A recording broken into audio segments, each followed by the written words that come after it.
정답을 찾는 것보다 더 중요한 것은 바로 이 질문을 하는 것입니다. 질문.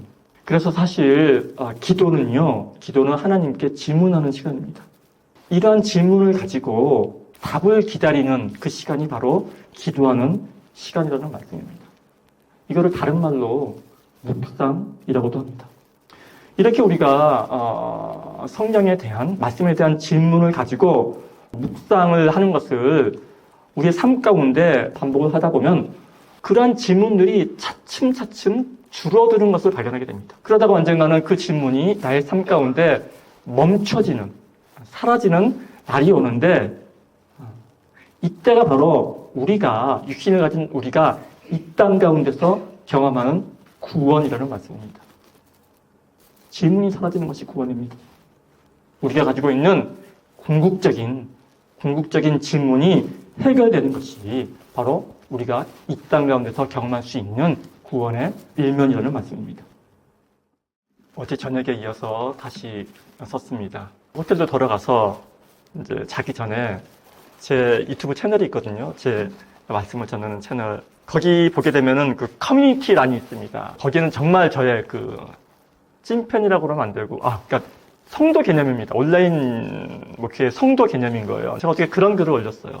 정말 말씀 전하러 왔다가 은혜 받고 간다. 그걸 짧게 그 소감을 나눴습니다. 그랬더니 바로 또 댓글이 달려 올라오더라고요. 목사님을 알아보시는 거 보니 좋은 교회임이 틀림이 없습니다. 저를 알아보면 좋은 교회가 되는 겁니다. 저는 그래요. 저는 제가 적응을 못했다고 생각을 하거든요. 적응을 못해서 내 나름대로의 저의 메시지를 전하기 위해서 유튜브 채널 아무의 간섭도 안 받고 제가 보던 하나님의 말씀을 전하기 위해서 저는 유튜브에 강단을 마련하고 했던 것일지도 모르겠습니다. 근데 오늘 얘가 이 교회에 와서 느끼는 것은 고등부 학생이 고등부 맞죠? 고등부. 네, 그래서 대표 기도를 하고 그게요. 교회란 원래 확대된 가정이거든요. 가정 속에 삼촌만 따로 모이고, 이모만 따로 모이고, 애들 따로 모이고 하지 않지 않습니까? 한 상에서 같이 밥 먹고. 근데 보게 되면은 오늘날 아무리 작은 교회라도 교육부를 안 두면은 교회 취급을 안 하는 것 같아요. 아무리 작은 교회라도 교회를 개척하게 되면은 일단은 교육부부터 만드는 게, 교육부 전도사부터 구하는 게 교회를 세우는 1순위 이런 과정처럼 되어 있고. 근데 저는 오늘날 모르겠어요. 제 개인적인 생각에서는 오늘날 현대교회를 망친 주범 중에 하나가 저는 주일학교라고 생각을 하거든요. 주일학교. 어쩔 수 없는 선택이긴 하지만 교회가. 근데 맡겨버리잖아요. 학교 교육도 사실은 그렇게 학교에다 모든 걸 넘겨버리기 때문에 학교 교육도 공교육도 문제가 많아졌는데 그 문제를 뻔히 보면서 교회 교육도 넘겨버리는 거예요. 우리 애들 신앙교육, 영어 잘하는 EM 전도사님이 알아서 해주시겠지. 어저께 저의 메시지의 요점은 교회의 문제점은 단절이다. 소통의 부재다. 이게 뭐가 됐든지 간에. 그러니까 주일 예배와 중고등부와 나뉘는 것도 일종의 보면 단절이거든요. 근데 오늘 보니까 이렇게 함께 고등부 학생이 대표 기도를 하고 생각해보니까 저는 저 학생 나이만 할 때 교회가 뭡니까? 엄마한테 나이키 신발 사달라고 떼쓰고 삐지고 어떤 그런 나이인데 대표 기도를 시키시는 우리 당의원 장로님들 목사님이나 또 순정해서 단상에 나와서 어른들 앞에서 대표 기도하는 학생이나 여러모로 칭찬 드리고 싶습니다. 어떻게 들릴지 모르겠지만 저는 이 교회가 언제까지 이 모습 이대로였으면 좋겠습니다. 목사님들이 이런 말 싫어할걸요. 우리 목사들의 그 목회적인 소망은 교회가 부흥하는 거죠. 물론 다 부흥을 꿈꾸긴 하지만 목사들이 특히 꿈꾸는 부흥은요, 이 양적인 부흥이 포함되어 있습니다. 그러니까 꽉 차게 되면 주차장이 너무 좁지 않은가, 좀 더 새로운 넓게 키워나가죠. 하나님 나라가 확장되어 가는 거죠. 하나님 나라는 외형적으로도 확장되어야 됩니다. 저는 그거에 대해서 뭐라고 그러는 게 아닙니다. 그런데 우리가 어쩔 수 없이 받아들여야 하는 진실은 무엇이냐면요, 그 양질 전화라는 말이 있어요. 양이 늘어나게 되면 필연적으로 질적인 변화가 생기거든요. 그건 어쩔 수 없습니다. 그거는 진리와도 같은 사실이니까요. 제가 어저께 이민교회 얘기를 하게 되면서 제가 처음에 왔던 교회 얘기를 잠깐 말씀드렸는데, 그러니까 저는 저희 매형의 부름에 의해서 왔는데, 매형은 청년 시절에 교회를 떠났던 분이에요. 온갖 그런 이민교회 그런 안 좋은 모습들을 보고 나서 교회를 떠났던 사람인데, 그렇게 세상으로 나갔다가 이제 하나님께 부름을 다시 받은 거겠죠. 가정이 깨지게 되고. 그러면서 그 와중에서 개혁교회라고 바른 신앙을 전하는 교회를 만났단 말입니다. 그 교회는요, 정말 철저하게 성경적으로. 그래서요, 뭐 하나 그 목사님 마음대로 하는 게 없어요. 철저하게 성경적으로. 그래서요, 교회 십자가도 안 세웁니다. 십자가는 세우는 게 성경에 없지 않습니까? 그리고 강대상에 꽃도 안 둬요. 여기는 그냥 포디움이지 신성한 곳이 아니다. 그리고 뭐 성가대란 말도 안 합니다. 성가대가 무슨 성스러운 성자가 아니다. 무슨 성스럽냐. 그냥 찬양하는 것이다. 유니폼도 없습니다. 그냥 여러분들이 여기서 찬양 부르나 여기서 찬양 뭐가 다르냐. 그래서 똑같이 하고 그런 마인드들. 그리고 교회에서 기복신앙 있지 않습니까? 베리 기도하고 그걸 너무 싫어하시는 거예요. 한참 그런 신앙에 저도 납득이 안 되고 신분이 나 있던 차에 제가 교회 와서 그 교회를 만났어요. 우리 매형도 만났습니다. 그래서 정말 열심히 교회를 정말 즐겁게 재밌게 어디 가나 자랑하고 다녔죠. 우리 교회 와 보라 하고 했습니다. 그런데요, 성경 말씀은 좌로나 우로나 치우치지 말라고 그래요. 그죠? 우로만 치우치지 말라고 말하지 않고요. 좌로나 우로도. 그러니까 우리는 좌로도 치우칠 수 있고요. 우로도 치우칠 수 있어요. 그러니까 기존에 제가 경험했던 성령 받고 막 주시옵소서 하는 저는 그게 별로 마음에 안 들었었는데 그 교회가 만약에 우로 치우쳤던 교회라면은 그러나 한편으로는 그건 아니다. 그건 아니다. 성경은 이래만 한다 하면서 모든 건 이래서는 안 되고 저래서는 안 되고 그건 틀렸고 하는 치우침이 또 있단 말입니다. 또 있거든요. 그러니까 이 사람들은 이 사람을 욕하죠. 잘못된 거라고. 그건 교회 아니, 그건 진리 아니다라고 욕하죠. 그럼 이 사람들은 가만히 있습니까? 이 사람들은 성경을 몰라서 하는 소리다. 나도 너 잘못 때는 그랬다. 그럴 때가 있었다. 그러나 나이 먹어봐라. 성경 깊게 알아봐라. 이렇다라는 거죠. 좌로나 우로나 치우친다라는 거죠. 그러니까 결국에는요. 우리는 늘 좌로나 우로나 치우칠 수밖에 없는 존재라는 사실을 뒤늦게 깨닫게 된 거죠. 뒤늦게 깨닫게 됐고 그러면은 좌로나 우로나 우리가 치우치지 않게 되는 그런 신앙이 어떤 신앙인가? 어떻게 하는 것이 좌로나 우로나 치우치지 않고 하나님만 바라는 그런 참된 신앙인가를 늘 고민해왔고 그 고민한 말씀을 늘 전하려고 애쓰는 거죠. 그래서 제가 이제 주일을 맞이해서 고른 성경 말씀이 창세기 12장 1절 말씀입니다. 너무나 유명한 구절이죠. 너무나 유명한 구절입니다. 하나님께서 아브라함에게 본토, 친척, 아버지의 집을 떠나라는 하나님의 명령이십니다. 그래서 저는 이 시간 이 하나님의 떠나라는 말씀이 무엇을 의미하는지 그 떠나라는 그 명령과 우리의 신앙이 과연 어떠한 관계가 있는지 그리고 마지막으로는 제가 전하고 싶은 주제이기도 한데 우리가 떠나지 못하고 안주하는 이유가 무엇인지를 함께 살펴보고자 합니다. 본문이죠. 예, 여호와께서 아브라함에게 이르시되 너는 너의 고향과 친척과 아버지의 집을 떠나 내가 내게 보여줄 땅으로 가라. 저는 이 구절을 암송했습니다. 저뿐만이 아니라 많은 분들이 암송하는 구절입니다. 근데 제가 이 암송 이야기가 나와서 하는 얘기인데요. 지금 주부에도 보니까 오늘의 암송 구절 해가지고 저의 이 성경 본문 말씀이 이렇게 있는데 참 감사한데요. 근데 제가요, 이 암송 이야기가 나와서 제가 한 말씀 덧붙이고 싶은 말씀이 있습니다. 성경을 볼 때요, 가장 중요한 것은요, 맥락입니다, 맥락.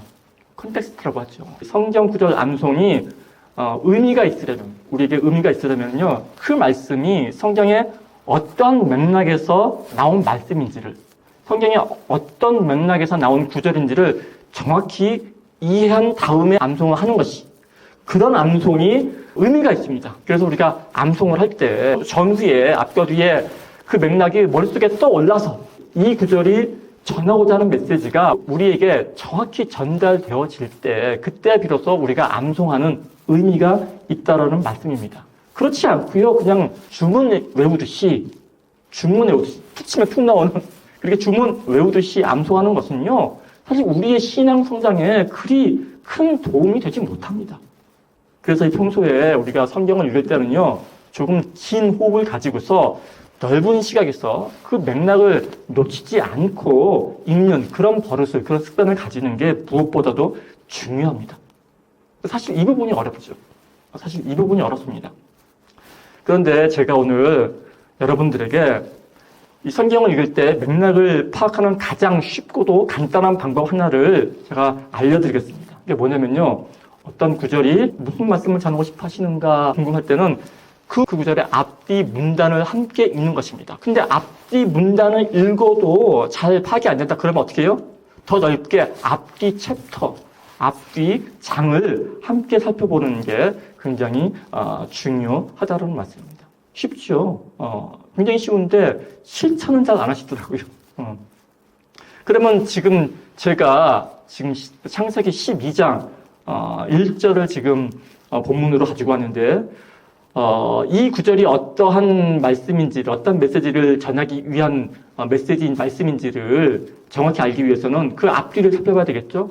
우선은 앞을 보셔야 됩니다. 뒤는 그 다음 순서고. 그러면은 11장 뒷부분이에요. 창세기 11장 뒷부분. 근데 11장 마지막 부분을 가만히 보면은요, 본토 친척 아버지의 집을 떠난 것은 아브라함이 아닙니다. 아브라함이 아니고요, 아브라함의 아버지 데라가 아브라함을 데리고 떠난 것을 발견할 수 있습니다. 뭔가 이상하지 않습니까? 그러면 여러분들은 이게 뭐지 하면서 의문을 가지셔야 합니다. 그냥 성경 말씀이니까, 성경은 신비로운 책이니까 무조건 아멘 믿습니다 하시면 안 된다라는 말씀입니다. 성경을 읽다가 의문이 생기면 물으셔야 합니다.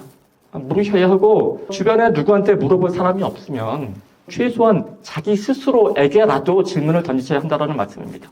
자기 스스로가 납득이 될 때까지 그 답을 찾으셔야 한다는 것입니다. 그런 노력을 기울이셔야 한다는 말씀입니다. 제가 답을 찾으라고 말씀드렸는데, 근데 제가 여기서 말씀드리는 답이란 그저 우리가 중고등학교 다닐 때 참고서 뒤에 나와 있는 그러한 정답을 의미하는 것이 아닙니다. 사실 우리가 질문을 할 때 정답을 찾는 것은요, 그리 중요하지 않습니다. 정답은 그리 중요하지 않습니다.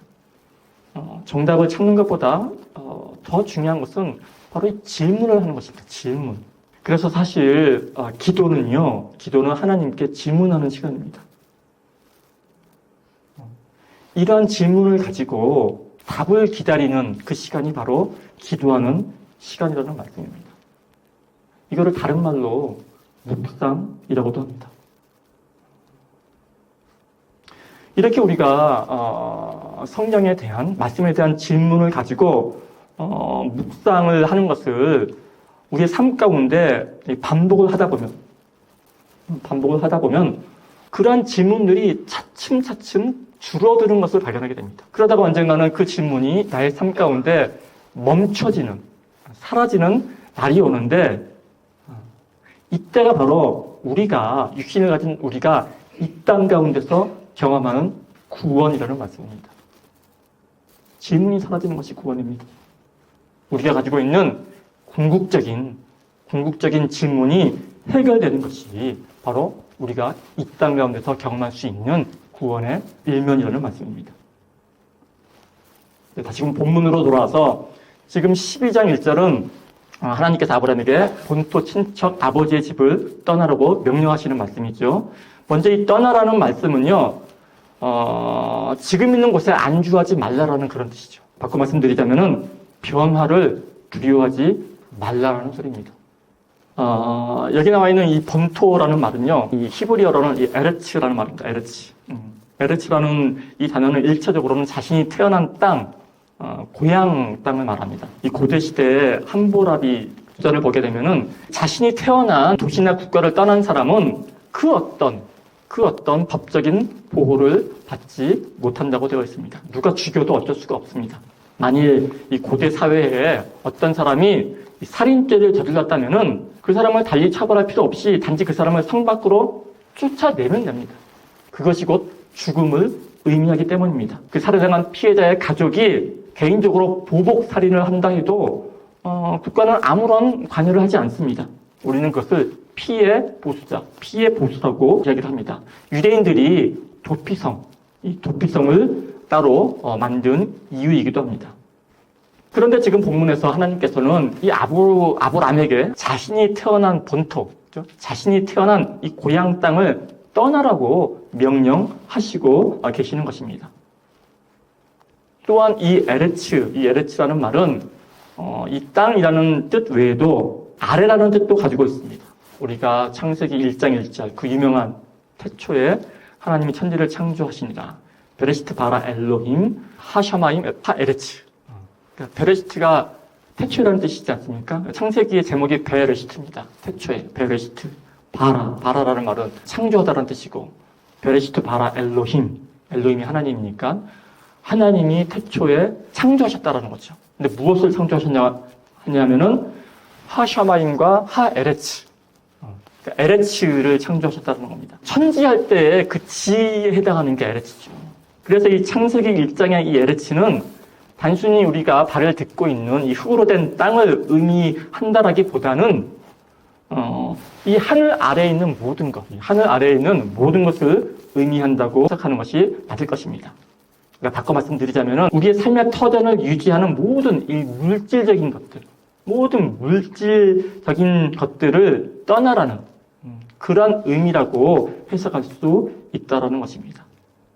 그러니까 땅을 떠나라는 말씀은 우리의 삶에 연연하지 말라라는 거예요. 삶에 연연하지 말고 거기로부터 떠나라. 그런 도전적인 말씀입니다. 두 번째가 친족이죠. 친족. 본토에 의해서 친족도 떠나라고 말씀하십니다. 이스라엘의 친족은 6촌까지의 그 친척을 말합니다. 이 6촌까지의 친척은요, 그러니까 내게 무슨 일이 생겼을 때, 나한테 무슨 일이 생겼을 때 자기 일처럼 도와줄 수 있는 사람들을 말합니다. 가장 믿을 만한 사람들이 6촌까지의 친척이죠. 근데 그 사람들을 떠나라는 거예요. 떠나라는 거예요. 세 번째, 아버지 집을 떠나라고 그러지 않습니까? 아버지의 집은 어떻습니까? 아버지의 집이야말로 나를 보호할 수 있는 최소 단위. 이 땅 가운데서 나를 보호해주는 최소 단위이자 우리가 가장 안정감을 누릴 수 있는 가족 공동체를 의미한다는 것입니다. 그런데 오늘 본문에서 하나님께서는 이 모든 것을 떠나라고 말씀하시죠. 본토는 물론이고 친척과 심지어는 아버지의 집까지 떠나라고 말씀하시는데 그러나 어떻습니까? 우리는 본능적으로 안주하기를 원합니다. 그 가운데 편안하게 안주하기를 원합니다. 제가 앞서 질문이 중요하다고 말씀드렸죠. 질문이 참 중요하다고 말씀드렸는데 사람들은 질문을 하게 되면은요 늘 정답을 원합니다. 그죠? 정답을 원하고 그 정답을 찾았다고 생각을 하면은 그 정답에 이내 안주해버리고 맙니다. 비록 그 정답이 내가 찾은 그 정답이 이해가 안 가고 그리 썩 마음에 내키지는 않아도, 마음에 들지는 않아도 내가 찾아놓은 그 정답이 나보다 훨씬 더 똑똑한 그 누군가가 이미 찾아놓은 정답이니 나는 그저 잠자코 믿고 따르기만 하면 된다고 그렇게 치부해버리는 경향이 있어요. 왜요? 그래야 편하니까. 그래야 안주할 수 있으니까요. 그런데 우리가 가만히 생각해 보면은 우리의 이러한 성향, 우리의 이러한 모습은요, 우리가 어렸을 때부터 자라나면서 우리 안에 서서히 각인된 모습인 것 같습니다. 우리는 학교에 입학을 하면은요, 가장 먼저 정답 찾기부터 교육을 받습니다. 그리고 그 정답은 언제나 선생님께서 가지고 계십니다. 행여라도 내가 스스로 생각한 답이 있다 할지라도 그 답이 선생님이 가지고 계신 정답과 다르면요, 그 답이 옳고 그름을 떠나서 어느 게 진리이건 그걸 떠나서요, 그 답은 오답 처리가 됩니다. 틀린 답이 되는 거예요. 근데 뭐가 문제냐면요, 이렇게 학교에서 선생님으로부터 오답 처리가 된 답은요, 우리에게 점수가 부여되지 않습니다. 우리는 점수를 딸 수가 없어요. 점수를 딸 수가 없으면 공부를 못하는 아이가 되죠. 어리석은 아이로 평가를 받게 됩니다. 가정에서도 마찬가지입니다. 학교에서 정답을 선생님이 가지고 있다면은 가정에서의 정답은 부모님이 가지고 계시죠. 가정에서의 정답은 늘 부모님이 가지고 있습니다. 그리고 자녀된 우리는 늘 그 정답을 따라야만 하는 것이죠. 우리는 그것을 순종이라고 부릅니다. 최고의 미덕이죠. 그런데 우리가 한 가지 알고 넘어가야 할 게 있습니다. 순종이란 무작정 따르는 것이 아닙니다. 순종이 말하는 말은요, 자신이 그 따르는 바, 그 순종하는 바가 자신에게 동의가 되고, 그죠? 이해가 되고, 철저하게 납득이 되어서 내가 그 따르는 바가, 내가 하는 일이 누가 시켜서 억지로 하는 일이 아닌 자신 스스로가 결정해서 행하는, 즉 나에게 기쁨을 주는 일이기에, 그래서 행하는 일이 순종이지, 부모님이기 때문에, 선생님이기 때문에, 목사님 말씀이기 때문에 아멘하고 따르는 게 순종이 아니라는 말씀이에요.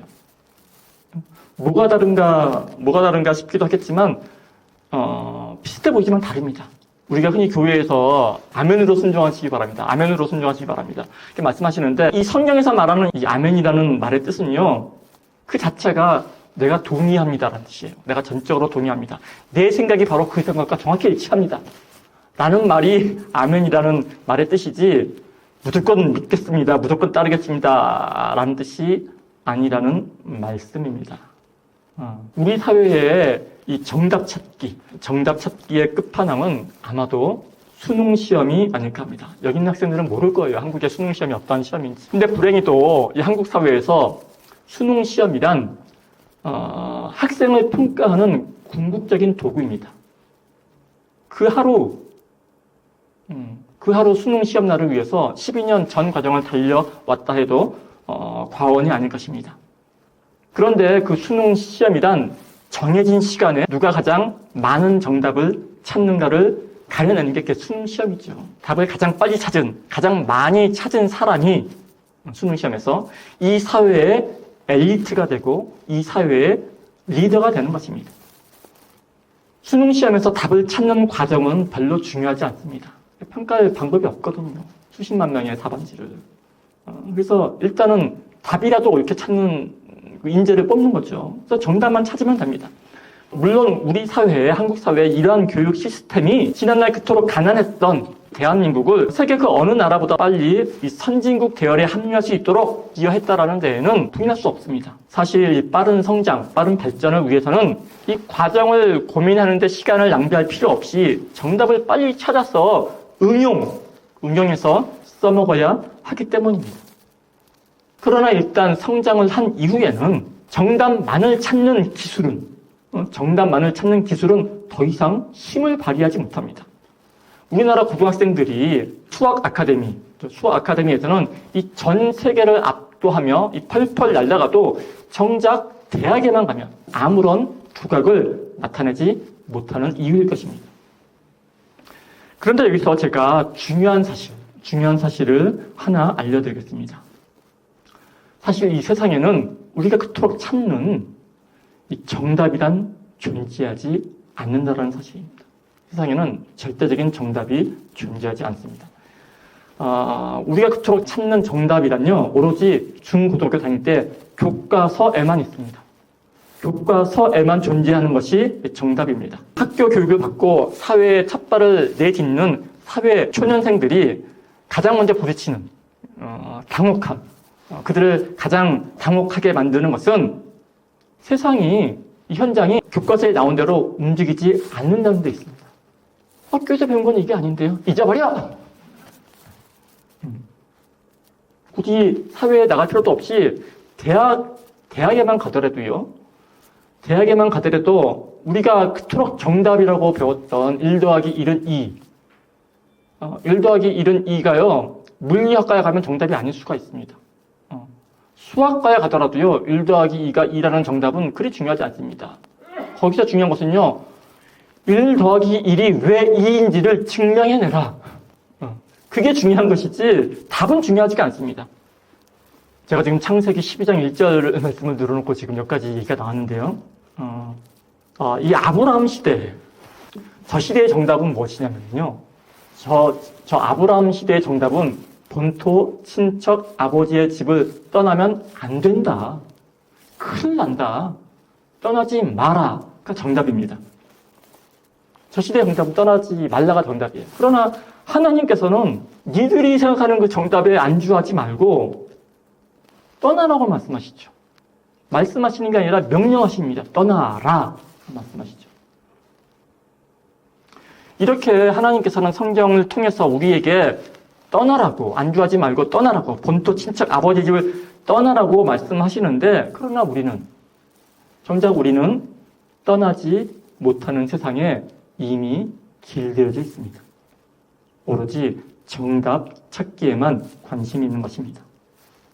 그리고 그 누구보다도 빨리 정답을 찾아서 편안하게 안주하고 싶어 합니다. 교육도 마찬가지고, 종교 또한 마찬가지입니다. 종교도 마찬가지입니다. 우리는 늘 떠나기는커녕 조금이라도 다른 길로 들어설까 두려워합니다. 내가 생각하는 바가 조금이라도 다른 사람들과 다르다면은 그것이 정답이 아닐까봐 불안해하고 두려워하죠. 우리가 교육을 이제 에듀케이션이라고 하는데 그런 뜻이랍니다. 이 에듀케이션이라는 말의 그 원래 함의는 우리 안에 우리가 갖고 있는 것들을, 우리 안의 것을 밖으로 끄집어내는 게 교육의, 끄집어낼 수 있도록 도와주는 게 교육이라고 하더라고요. 마치 조각가가 작품을 만들 때 안에 있는 대리석 조각이 드러나게 하는 거지 않습니까? 그게 교육인데, 교육의 본질적인 뜻인데, 그런데 많은 사람들이 생각하기를 교육이란 그런 것이 아니라 우리 안에 있는 것을 가다듬고 발현시키는 것이 아니라 누군가 이미 결론 지어 놓은 것을 그저 내 머릿속에 집어넣는, 각인시키는 그러한 과정이 교육이다라고 생각을 하는 경향이 있는 것 같습니다. 그렇기 때문에 우리 사회에서 많이 배울수록, 많이 교육받은 사람일수록 스스로 생각하지 못하고 오히려 편견과 무식에 사로잡혀 있는 경우가 많이 있는 것입니다. 이 중세시대의 기독교가 대표적으로 그랬습니다. 진리와 도구마를 혼동해서, 명백히 다른 진리와 교회 교리를 혼동해서 그 몇몇 신학자들이, 몇몇 사람들이 정해놓은 그 교리, 그 도구마에 사로잡혀서 가장 찬란해야 될 교황이 다스리고 하나님이 다스리시는 그 기독교 왕국을, 그 중세 기독교 왕국을 가장 칙칙하고 어두운 암흑의 시대로 만들고 말았죠. 그게 중세 시대죠. 성경은 이렇게 늘 안주하지 말고 떠나라고 말씀하시는데, 아니 명령하시는데, 교회는 한 발자국도 떠나지 못하게 우리의 발목을 꽉 붙들고 있는 것입니다. 그런데 우리 초기 기독교인들은 그렇지 않았습니다. 초기 교회의 교부들은요, 성경을 다양한 관점에서 읽었습니다. 같은 성경 구절이라 할지라도 그 안에서 수없이 많은 메시지를 찾아내어서 각각의 삶 가운데 적용시키며 은혜를 누려왔던 것이죠. 그게 초대 교부들, 초대 교회, 초기 교회의 신앙생활의 모습이었습니다. 그랬던 것이 중세에 접어들면서 기독교가 제국의 국교가 되고 점차로 성직자는 권력자가 되어가면서, 성직자라는 직분이 하나의 세상 권력자가 되어가면서 마치 사두개인처럼, 아니면 그와는 다르지만 여전히 진리와 교리를 혼용했던 바리새인들처럼 나와 다른 생각, 나와 다른 남을 용납하지 못하게 되어버린 것입니다. 조금이라도 이 교회가 정해놓은 틀, 이 교회가 정해놓은 이 틀을 벗어나게 되면 이단이라는 죄명하에 이 끔찍한 화형에 가차없이 처해버렸던 것입니다. 그리고 그렇게 하는 것이 곧 하나님을 사랑하는 것이, 하나님을 위하는 것이라고 스스로 판단해버리고 결정해버렸던 것입니다. 참으로 무서운 일이 아닐 수 없는 것입니다. 오늘 성경 본문은 여러분에게 떠날 것을 명령합니다. 떠남이란 별다른 것이 아닙니다. 떠남은 변화를 의미합니다. 기존의 것을 다른 시각으로 바라보는 것, 그것이 곧 떠남이라는 말씀입니다.